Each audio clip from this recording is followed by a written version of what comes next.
IKIM Inspirasi Inforia Islami. Alhamdulillah, waktu ini kita kembali bersiaran untuk slot seterusnya di Radio Institut Kefahaman Islam Malaysia untuk bersama dengan sahabat pendengar menerusi perkongsian dunia ekonomi, dan Alhamdulillah untuk bersama dengan rakan-rakan untuk kupasan seterusnya kita bersama dengan tetamu kita untuk bulan ini. Tak lain tak bukan, kita ada Puan Nur Syahidah Abdul Jalil, Pegawai Pendikanan di Pusat Kajian Ekonomi dan Kemasyarakatan Institut Kefahaman Islam Malaysia di hujung talian sebab bekerja dari rumah kan. Assalamualaikum.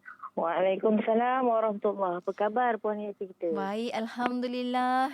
Jadi hari ini akan bersama dengan Puan Syahidah. Kita nak bercerita, Ya. ni kira macam orang muda bercerita tentang orang tua. Boleh ke? InsyaAllah boleh. InsyaAllah. Tapi Alhamdulillah minggu lalu dah pun dikupaskan satu kupasan sangat menarik bila cakap tentang penjagaan informal warga emas. Ada yang kata ada kaitan dengan ekonomi ke? Ada. Kejap lagi kita akan bincangkan bagaimana sumbangannya boleh membantu kepada pembangunan ekonomi negara. Bukannya kecil-kecil tau kita bincangkan kali ini.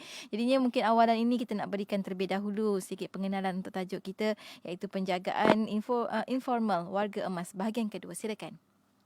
Bismillahirrahmanirrahim. Terima kasih diucapkan kepada DJM Tugas, Puan Nur Hayati Paradi. Assalamualaikum warahmatullahi taala wabarakatuh dan selamat tengah hari kepada semua pendengar Radio IKIM, Inspirasi Inforia Islami. Saya doakan kita semua dalam keadaan sihat dan bersemangat ya untuk melakukan setiap tugasan kita, tak kira dah di rumah ataupun di tempat kerja. Dan minggu lepas, macam Puan Yati sebutkan ya, kita buka tajuk tentang penjagaan informal warga emas ya.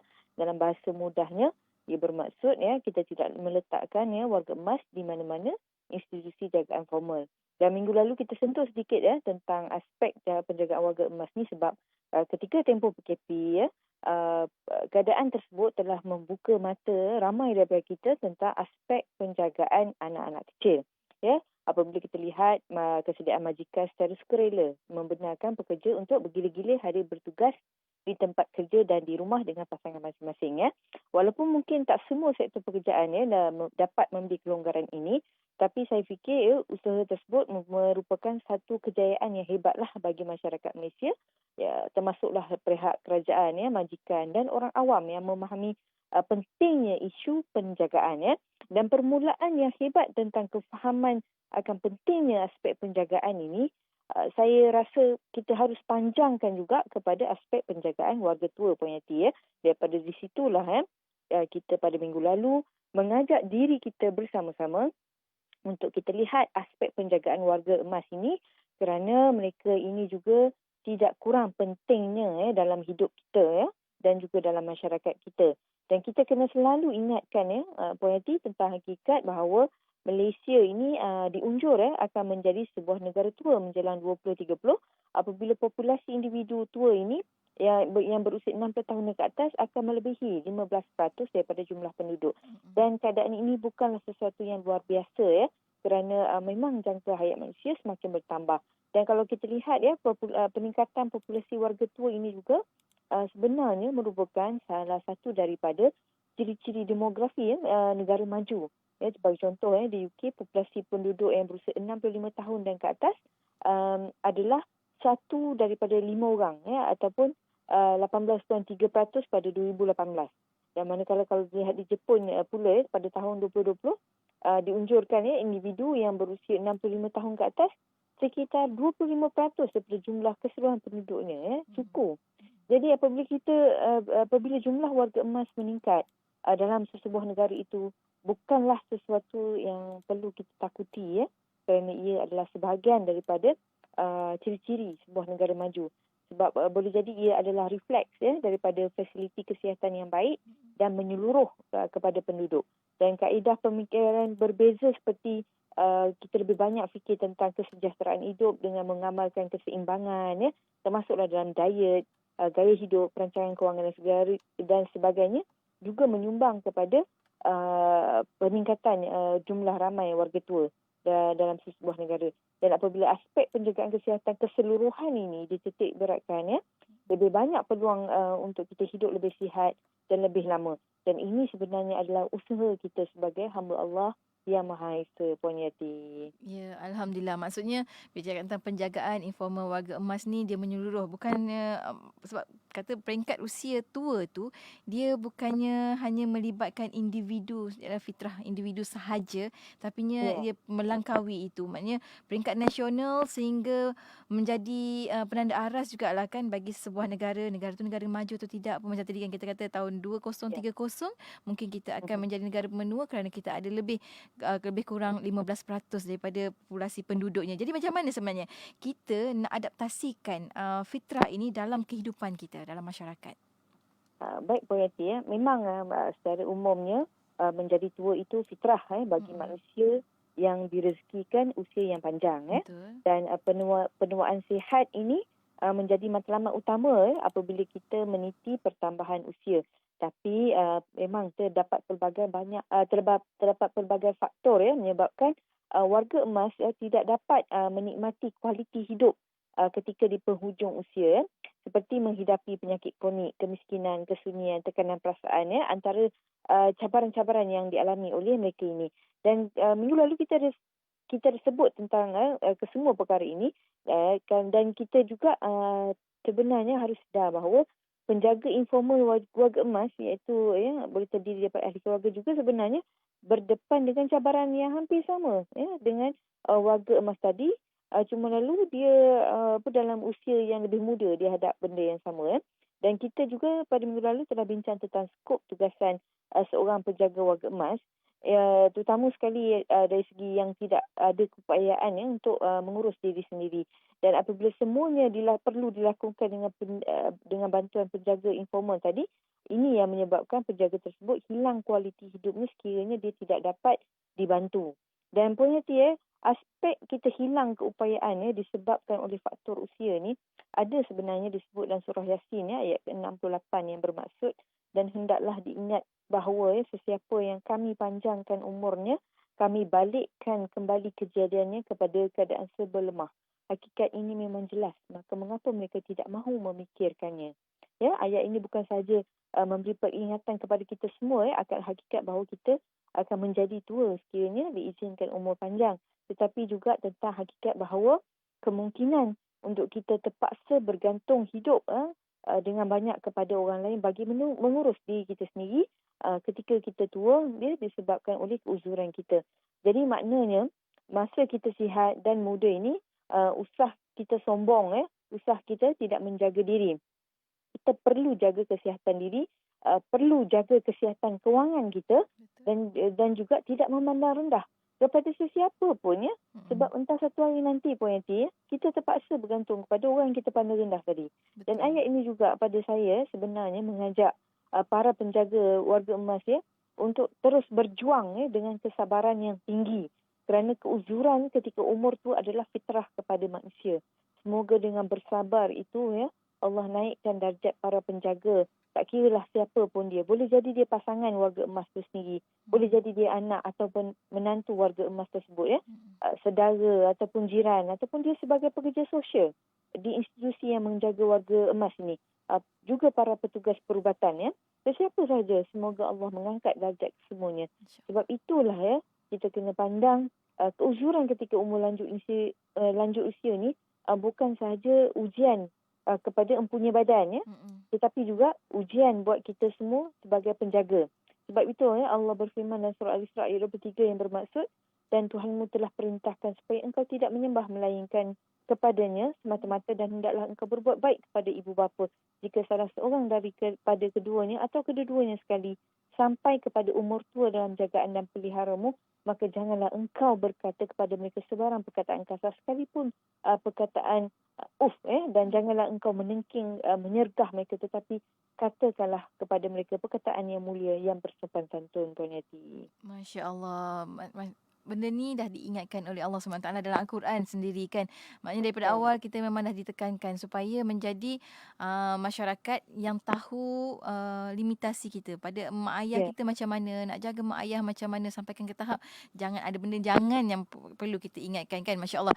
Alhamdulillah. Cumanya bila kita sebut tadi ujian kepada penjaga, ujian kepada warga tua itu sendiri, warga emas itu sendiri. Dan bila sentuh tentang ujian kepada penjaga, kadang-kadang apa yang kita lihat dan kita dengar di dada-dada akhbar pun dinyatakan bahawa ibu ayah ataupun warga emas ini terabai. Jadi macam mana kita nak memandang perkara ini kalau kita nak kaitkan juga dengan ekonomi dan sebagainya sebagai ekonomi sosial lah dalam masyarakat kita. Kita nak kongsikan lepas kita berhenti rehat seketika. Boleh ya Puan Syahidah?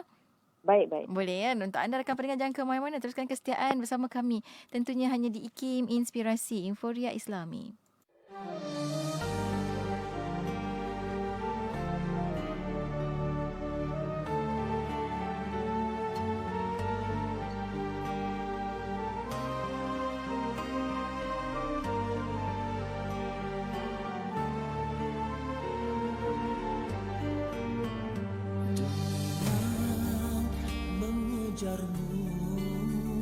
Tapi kau takkan berlari, hatimu kekal di sini, menyatu dalam kalam suci.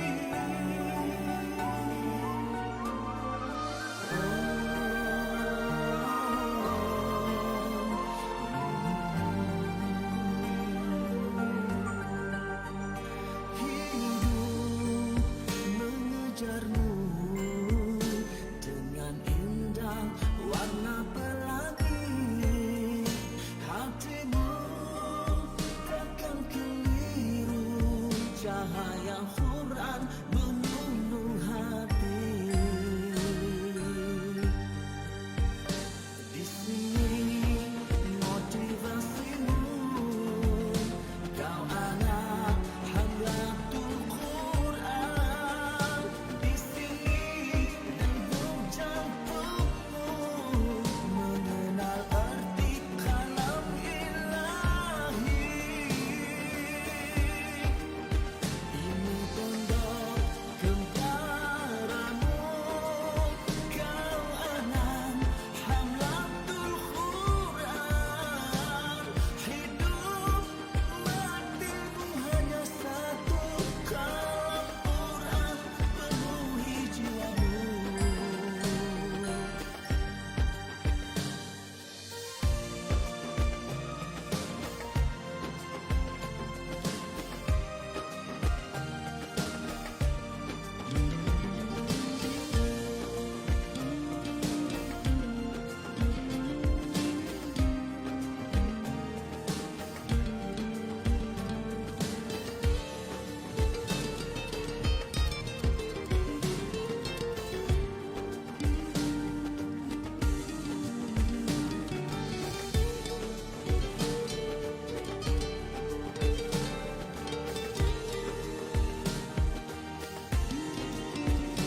Di sini motivasimu, kau anak hamlatul Quran. Di sini degup jantungmu mengenal arti kalam ilahi.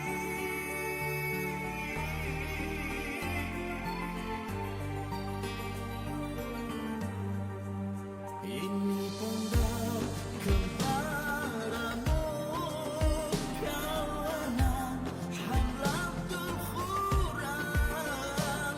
Hidup matimu hanya satu, kalam Quran penuhi jiwamu. Hidup matimu hanya satu, kalam Quran penuhi jiwamu.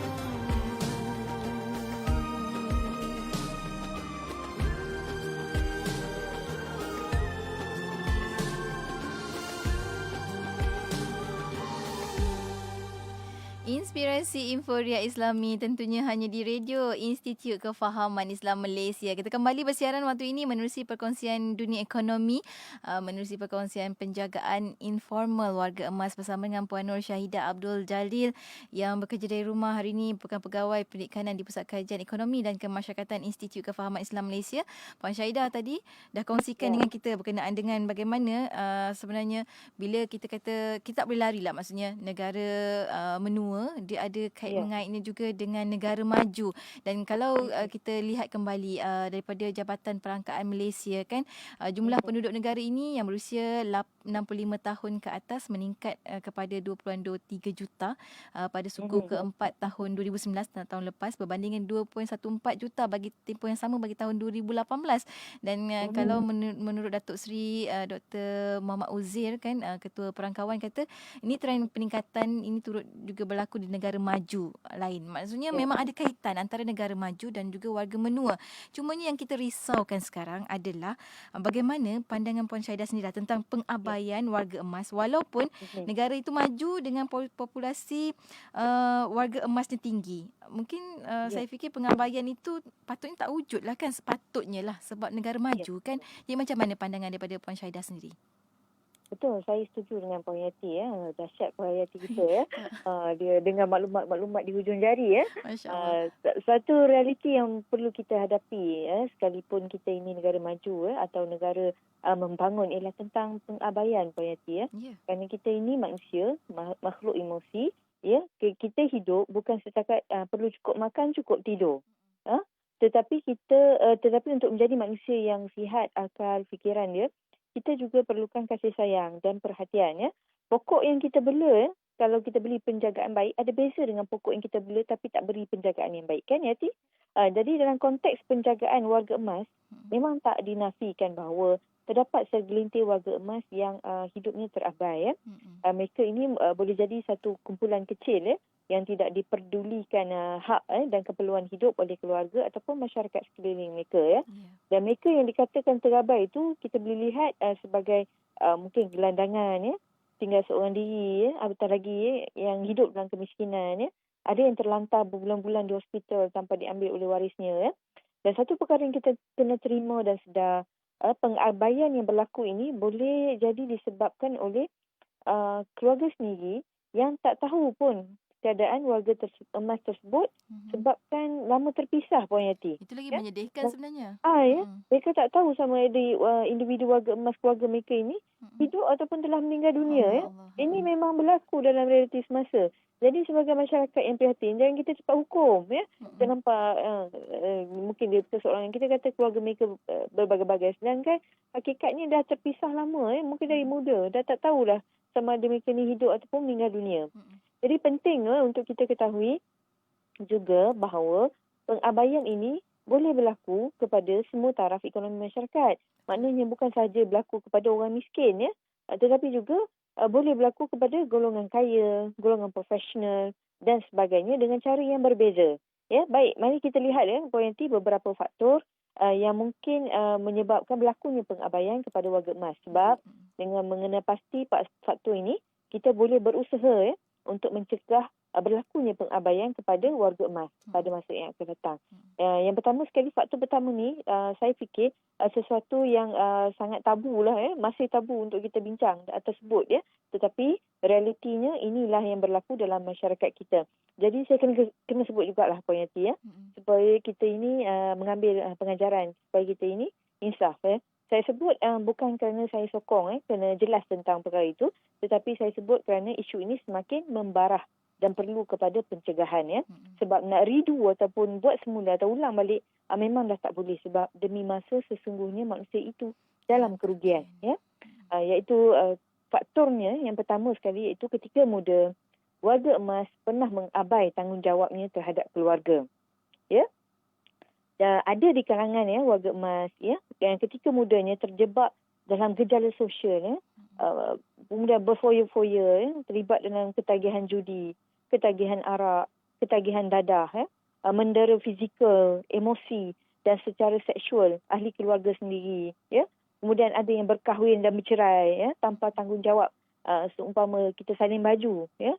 Dan kesakitan yang dialami oleh ahli keluarga yang diabaikan oleh individu tadi ya, tak tergambar ya, seperti sengsaranya tidak diberi nafkah ya, didera mental, fizikal dan seksual ya, tidak diberi pendidikan walaupun setakat paling minimum ya, apatah lagi kasih sayang ya, yang menyebabkan secara tidak langsung mewujudkan satu perasaan dendam ataupun tidak ada rasa kasih terhadap hubungan ya antara ibu bapa dengan anak tersebut ya.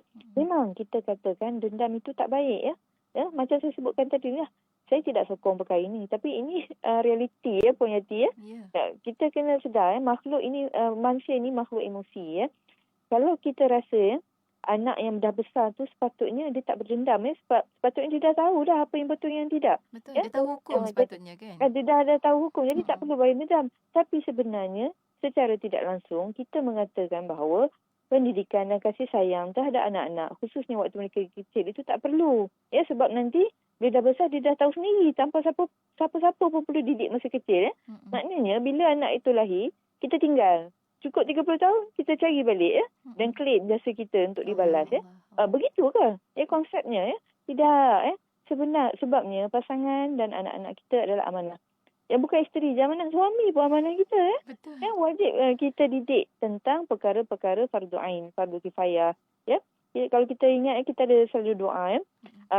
Kasihanilah orang tua kita sebagaimana mereka kasihi kita waktu kecil ya. Susah, memang susah menjadi ibu bapa ya. Tanggungjawabnya besar. Sebab itulah Allah angkat darjat ibu bapa sebagaimana hadis Nabi SAW yang bermaksud keredaan Allah itu terletak pada keredaan ibu bapa dan muka Allah itu terletak pada muka kedua ibu bapa.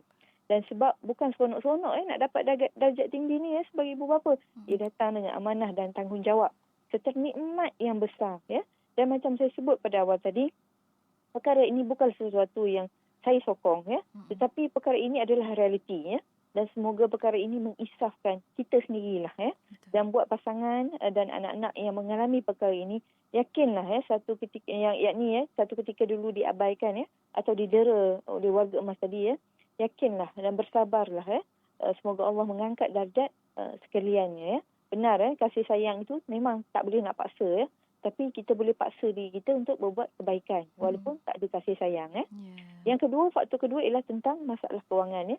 Ini kita ada sebut secara spesifik ya dalam perbincangan minggu lepas tentang satu kajian oleh Khadijah Alawi ya, yang ini tentang penjaga anak-anak yang tidak mampu kerana ibu bapa mereka mempunyai sakit kronik. Sebab penyakit-penyakit kronik ini memerlukan komitmen perawatan jangka masa yang panjang ya. Bukan tentang kos sahaja ya, kos perubatan sahaja, tetapi juga kos ulang-alik hospital ya, kos penjagaan seperti ya, kain balut luka, lampin pakai buang, susu khas dan lain-lain. Dan ini memberi kesan bukan sahaja kepada warga emas itu sendiri tetapi juga kepada penjaga mereka ya.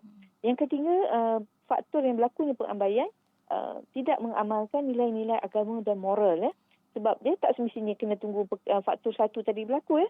Boleh jadi bila dia dah besar, dah dididik, tapi dia punya pilihan sendiri ya.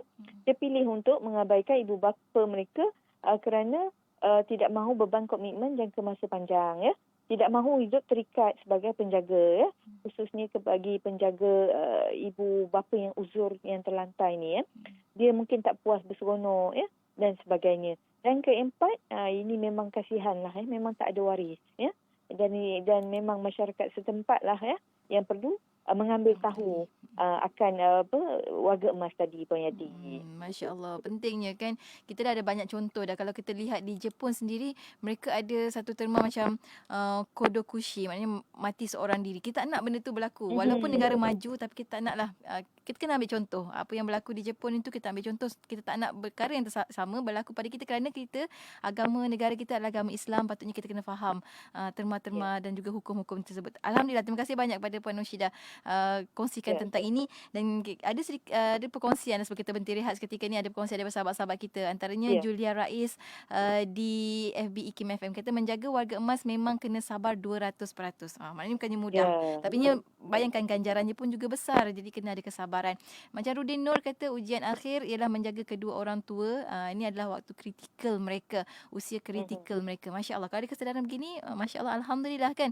Cuma ni kita nak tahu juga lepas ni, lepas kita berhenti rehat seketika ni, kita nak tahu kesan kepada penjagaan informal warga emas ni bagaimana kepada individu dan juga kepada negara lah yang nak berkembang maju kan. Jadi insyaAllah kita akan kongsikan lepas kita berhenti rehat seketika.